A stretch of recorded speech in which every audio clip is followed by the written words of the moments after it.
There's something truly special about sitting at a table across from someone when you've been invited into that space. When you get that text message or phone call saying, hey, I would love to just have a meal with you. Come to the celebration. Come to the party. And if it comes from someone who you admire, someone you love, someone you cherish, does that not make you feel loved and cherished and returned? That you are seen by someone who loves you, seen by someone who wants to share an intimate, vulnerable space with you. But what if you want to be invited, but the door has been slammed in your face? You've been rejected. You've been told you don't belong. You're not welcome. Well, I think it would be like you're back in high school. Do you remember what it was like when you were a freshman in high school? You're in the cafeteria, you're in the line, you're getting your tray of food, and you come out of the line and you're immediately hit with this thought. Maybe it's the first time you've ever had the thought, but you're immediately hit with this thought: where can I sit? What table can I belong to? And so you look around the room and you've seen that people have kind of clustered together in different groups. You've got the athletes over here, the band kids over there, the honor roll kids over there, and you know the drama kids are always going to be up front, right? And you walk out with your tray of food and you have to find where you're going to belong. It's scary. You take a chance when you go and sit down. Will they look at you weird? Will they say, hey, what are you doing here? Here's the thing I believe. I think that high school cafeteria experience travels with you. It goes into college. It goes into that first job interview when you're sitting across a table and there's an employer on the other side and you're wondering the same questions. Will they let me belong here? Will they let me be a part of what's going on here? It happens in the romantic life when you try to go on a date with someone and you're wondering about the same questions. Do I have a place to belong in their life? It happens in friendships, wondering, do you have a group of friends who want you to be a part of their table celebration? The high school cafeteria never leaves you. We're all looking for a table to belong to, because we want a place to belong. And this thing is so driven in us that we crave it, we search for it, we look for it in all sorts of places. Some of you are wondering about that today. Some of you, even when you come to church, maybe this is the first time you've ever been here and you're having that same thought: will they accept me here? Will they let me belong here? Can I be at this table? Some of you have been coming for a very long time, and that thought still comes up in your mind of wondering, will they let me be at this table? Will they let me belong here if they knew what I did last night? If they knew of the mistakes I've made? And so we oftentimes put barriers between ourselves. We don't let anyone get too close because we're afraid of being rejected. Sometimes we're so afraid of it that we reject others before they have a chance to reject us. Because we're all craving a table to belong at. I've been on that feeling, on that side of the table, wondering, can I belong? And I've also been the person on the other side who's responsible for closing the door on others. And let me tell you, it is better for your soul to be the one denied than to be the denier. Because it's difficult to look at yourself later on and realize what you've done. And it's painful. And I've discovered two truths in this. The first one is that we all fear rejection. When we're all craving a table to belong at, we all fear rejection. It's in all of us. So much of our lives is governed around trying to avoid this. And with this is the second truth. I think the reason why we all fear rejection is because it's the most painful experience in human existence. I know some of you are thinking, man, you did not have to push an 8-pound baby out of you. I know, ladies, that's what you're thinking, and you're right, okay? Physically, that is the most painful thing. But science today is showing that rejection travels on the same neural pathways as physical pain, but it's worse because it lingers.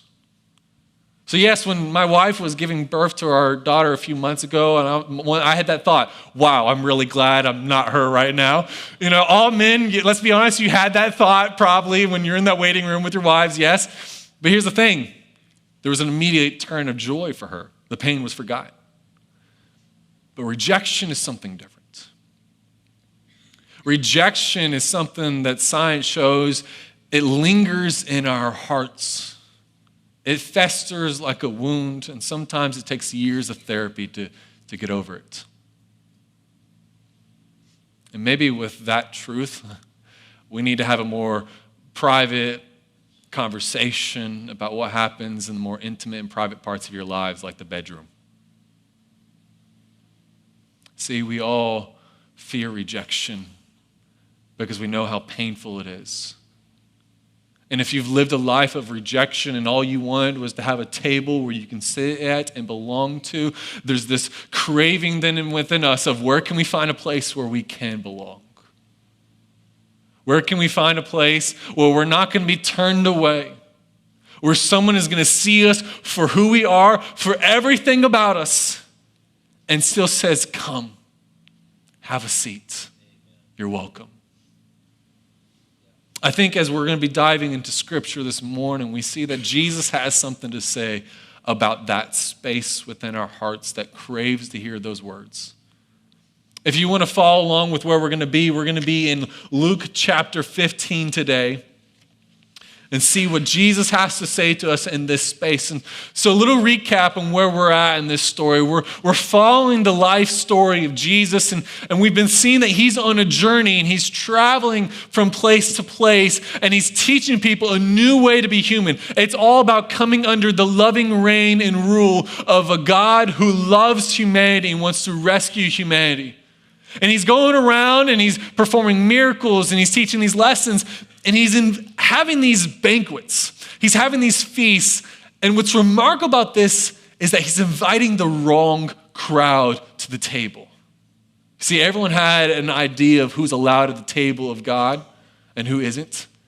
And Jesus was going out of his way to break all those rules. He's looking for the worst people. There's even a story about a guy named Zacchaeus, that wee little man who's like a Don Corleone mob boss, who even Jesus looks at him and is like, hey, I want to have dinner at your house. Because for Jesus, he was all about breaking the rules. If you look at someone, you're like, that's a person that Jesus would not love. Jesus is like, let me show you differently. I want to go have dinner with them. Because he wanted to be at the table with people. And here's the thing. You might be sitting there thinking, that's awesome, but not everybody liked that. At this point in the story, we're introduced to a religious group of people who were angry about the fact that Jesus was hanging out with the wrong crowd. We know them as the Pharisees and the Sadducees and a couple of other religious groups, and they're very upset because this is not their vision of what the Messiah was meant to be. They had in their mind that the Messiah would come and he would help them, but Jesus is not really interested in them. He's not interested in their agenda. He's not interested in their desires. He's more interested in what God wants. And the things he's saying and the things he's teaching and the way of life he's presenting goes in contrast to their way of life, and it's threatening their power, their sense of control. So for them, the people who should have been the representatives of God to the rest of the people, instead they find themselves getting angry with Jesus. Here's God in the flesh, and they're getting angry with him because he's not doing what they want him to do. And so they even say in chapter 15, we're told in verse 1, that as the tax collectors and sinners were drawing all near to him, to Jesus, the Pharisees and scribes grumbled, saying, this man receives sinners and he eats with them. That was a big deal. See, in their mind, they're thinking, you're inviting people to the table who should not belong at the table. You're hanging out with the wrong crowd. And see, they had broken themselves up into table groups, just like we do, where we find our table, and when we find our table, we naturally find those who don't belong at our table. Such as when you're in high school, the jocks sit over here, the nerds sit over here, things like that. But as we get older, we still operate in the same way. We find our table, and then we immediately find who is not allowed at our table. We do this on a wide scope of different things. Take politics. Are you a Republican or Democrat? Take the pandemic. Are you pro-vaccine or anti-vaccine?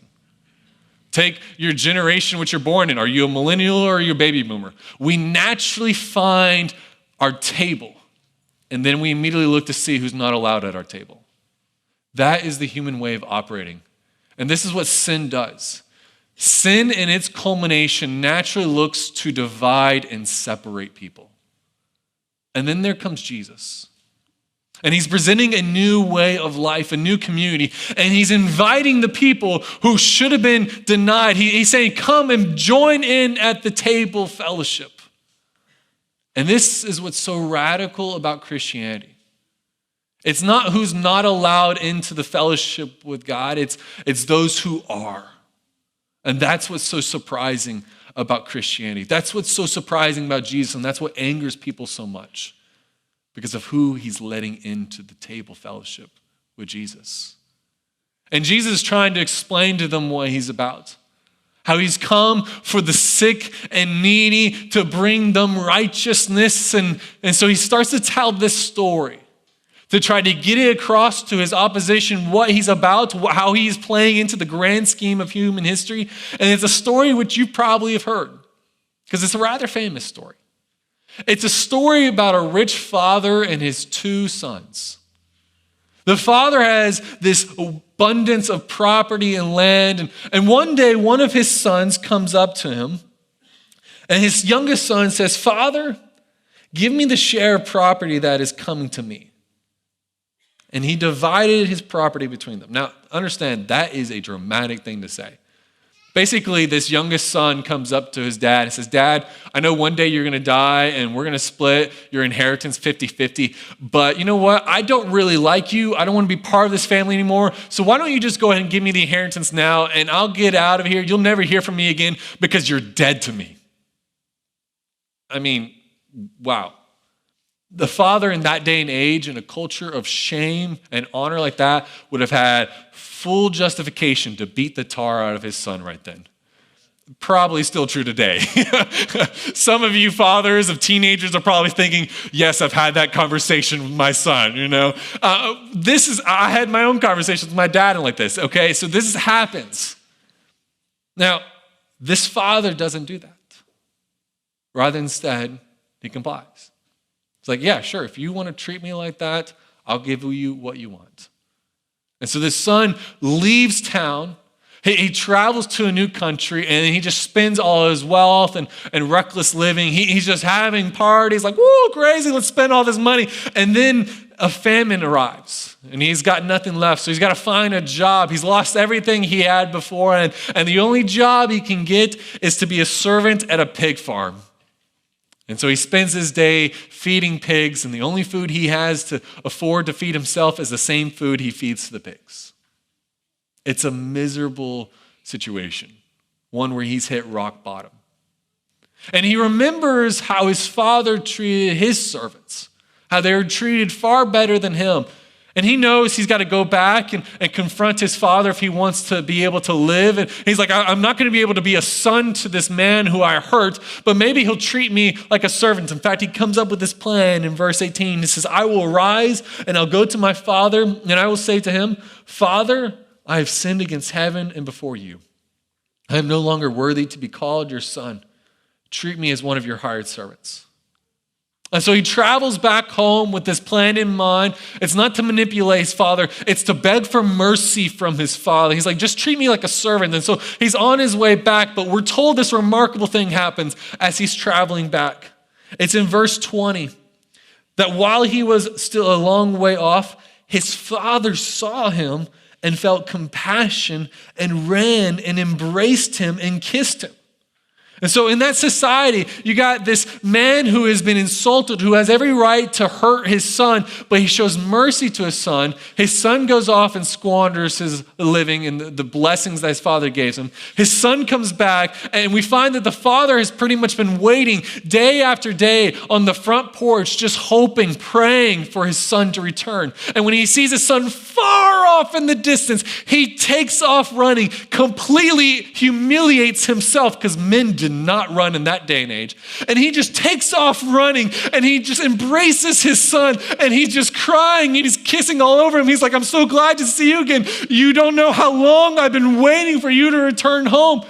And the son is trying to talk over his father. He's like, Dad, stop. You don't understand. I'm sorry. I messed up. I want to be back into your family, but I'm not good enough to be a son, so I want you to just treat me as a servant. But here's what the father does. He kind of interrupts him. And in verse 22, the father's calling out to everyone. He says, bring quickly the best robe and put it on him, and put a ring on his hand and shoes on his feet, and bring the fattened calf and kill it, and let us eat and celebrate. For this my son was dead and is alive again. He was lost and is found. And they began to celebrate. This is what resurrection looks like. This is what following Jesus looks like. Yes, it's like a lifelong journey, but it's also an invitation into the celebration of God, into the party that God is hosting at his table. And this father, he has to celebrate because this son has come back. He has recognized his own need for grace and mercy in his life. And this father, he can't help but celebrate. So he's like, kill the cow. We're having burgers tonight. And everyone's like, woo, yeah, because this is a wonderful thing that is going on. And this father, seeing the graciousness of God, cannot help but to respond with generosity. Because when God is on the move, we should respond to his graciousness with our own generosity. Now, here's the thing. Here's what's so shocking about this story. Jesus is telling this story to his opposition, to those who don't like him. And you remember in this story, there's two brothers that are mentioned in the beginning. We've looked at the younger brother, but where's the older brother? Well, he's out in the field serving his father. And he comes in late at night, he's tired, he's worked hard, and he finds this celebration taking place. And who should it be for but his younger brother?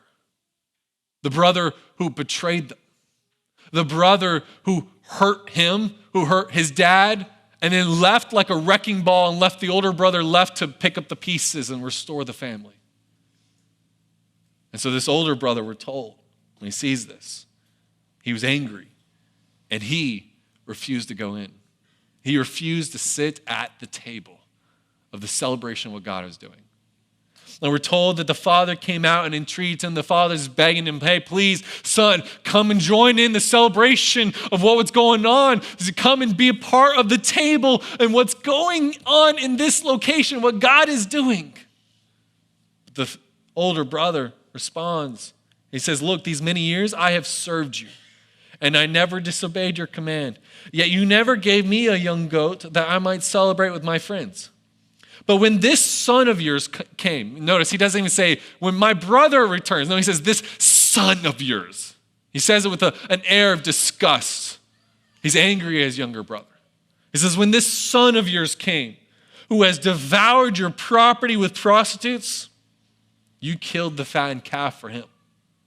You threw a party for a man who was your enemy, who destroyed your life, who destroyed everything we once knew, and you welcome him back to your table?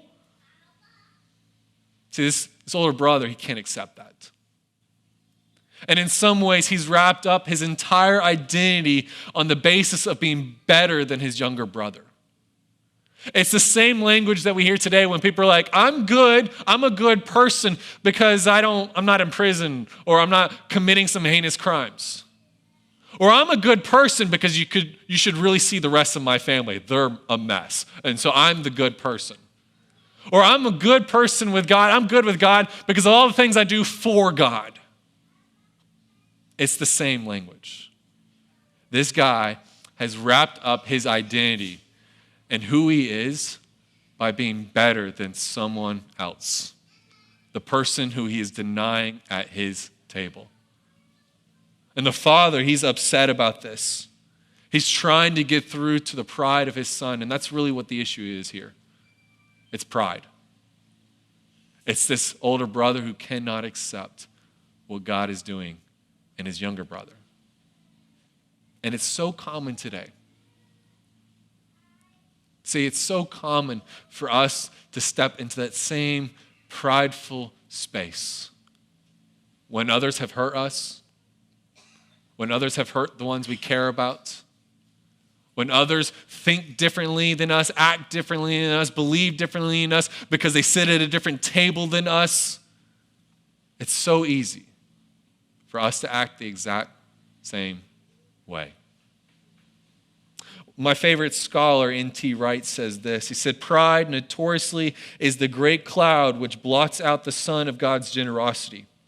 If I reckon that I deserve to be favored by God, not only do I declare that I don't need his grace, mercy, and love, but I imply that those who don't deserve it shouldn't have it."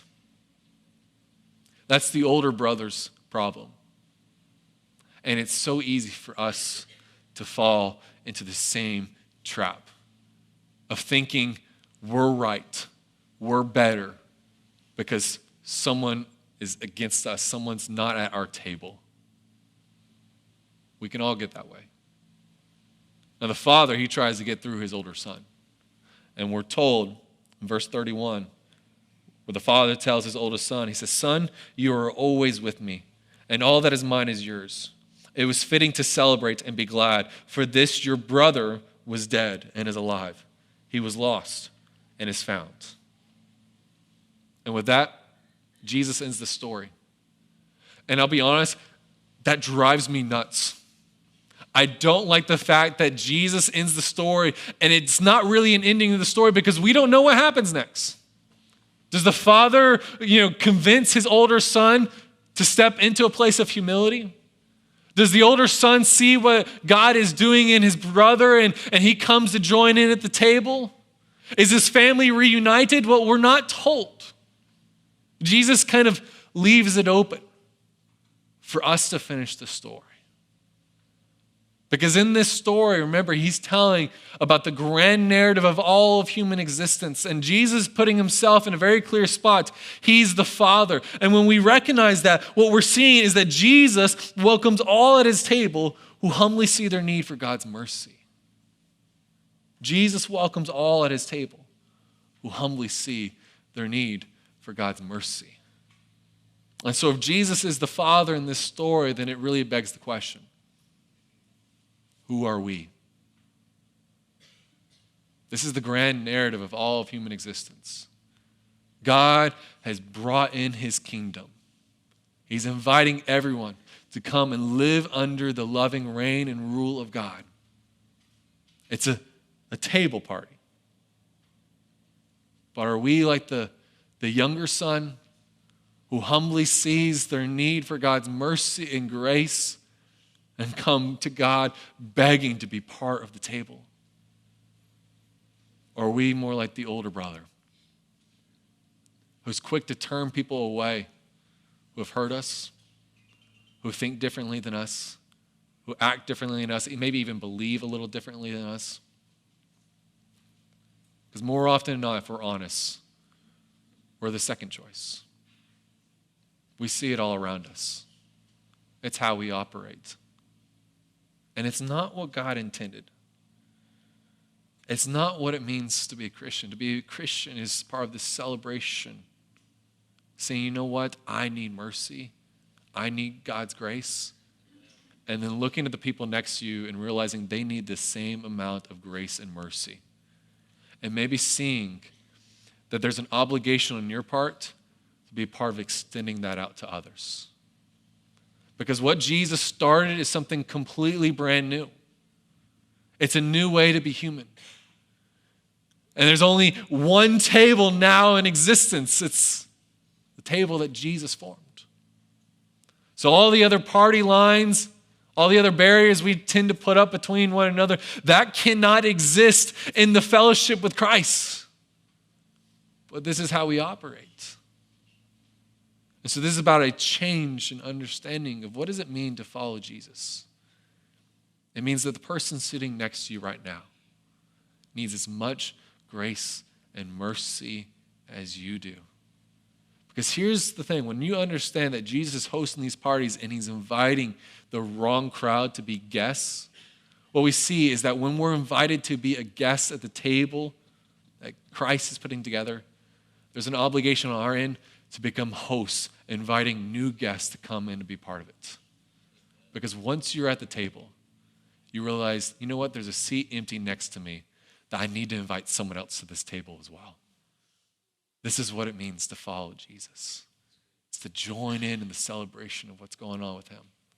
Because in Jesus is the ultimate place where we can find our belonging. That thing that we're all craving. That space that we're hungry for. We find that we were designed for it to be found only in Jesus and nowhere else. Only in Jesus. So the question is, who are you? Sometimes we're a bit of both, of the older brother and the younger brother. I fully admit that. That's true in my life a lot. But ask yourself, who are you? If you recognize that within your heart is that craving to find your table, your space to belong, then maybe you'll see that the person next to you has that same craving. Maybe you'll see that the person who drives you nuts has that same craving. Your coworker, your family member, that friend. We're all looking for that same space. And if you recognize that Jesus has offered you a spot, how are you going to extend it out to others? Won't you pray with me?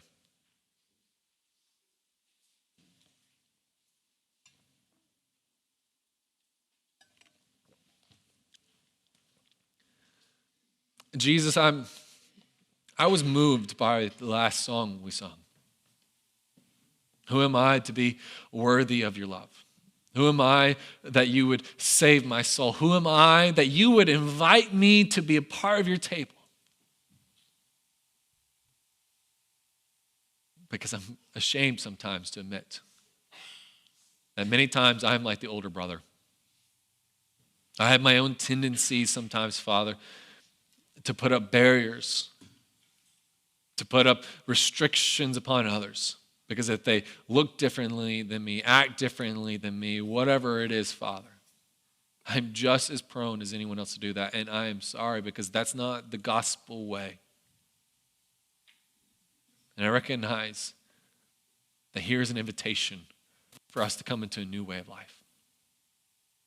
And so, Father, I will be the first to confess and admit where I am like the older brother. And I hope I'm not alone. And I hope as we come to confess that there are areas and tendencies in our heart to restrict others, to block others from the table of God, that as we come to realize that you would break our hearts for this. And that you would invite us into something new. Change us into the people who are hungry, looking for others to invite into your fellowship and to your joy. Father, I want to be that kind of person. I want us to be that kind of church because this community needs it. And it's what you've established. And Father, I ask as well for those in this room who are questioning or looking for a place to belong, who have all their life they have felt rejected. I pray that in this moment they might see how deeply you love them. That they might see that there's an invitation here given by you to come and belong at your table. It is in your name I pray. Amen.